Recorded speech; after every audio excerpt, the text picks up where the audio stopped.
आयुष्यात आपल्याला दिशा दाखवणारा एक हात कायम आपल्या सोबत असतो, तो म्हणजे आपला बाप. बाप नावाचं मोठं झाड घरावर बहरलेलं, माथ्यावरती सावली धरून घरासाठी झुरलेलं. ऊन वारा पाऊस वादळ जरा देखील ढळत नाही. बाप असतो आवाक्याबाहेर, कधीच कोणाला कळत नाही. खडूस वाटतो कधी कधी, चिडून जरब लावून जातो, शांतपणे डोळे फाडून जास्तीचाच भाव खाऊन जातो. वसखन येतो अंगावर म्हणून जवळ कोणी जात नाही. आईसारखे बापाचे गोडवे कधीच कोणी गात नाही.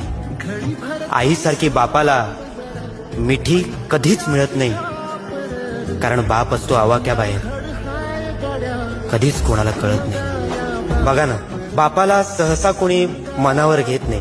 बापासाठी आपलं प्रेम कधी अनावर होत नाही.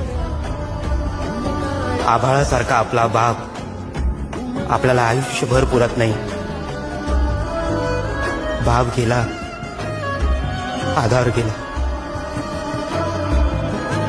बाकी काही उरत नाही.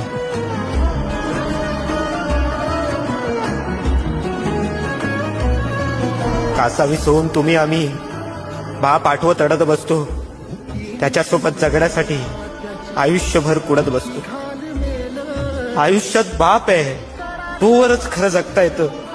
आयुष्यातलं खरं सुख आपल्या बापाकडंच मागता येतं. म्हणून एकदा बापाच्या खुशीत शिरून जगून घ्या. देवाकडं एवढं सुख जन्मोजन्मी मागून घ्या, कारण बाप झाल्याशिवाय आपल्याला आपला बाप कळत नाही.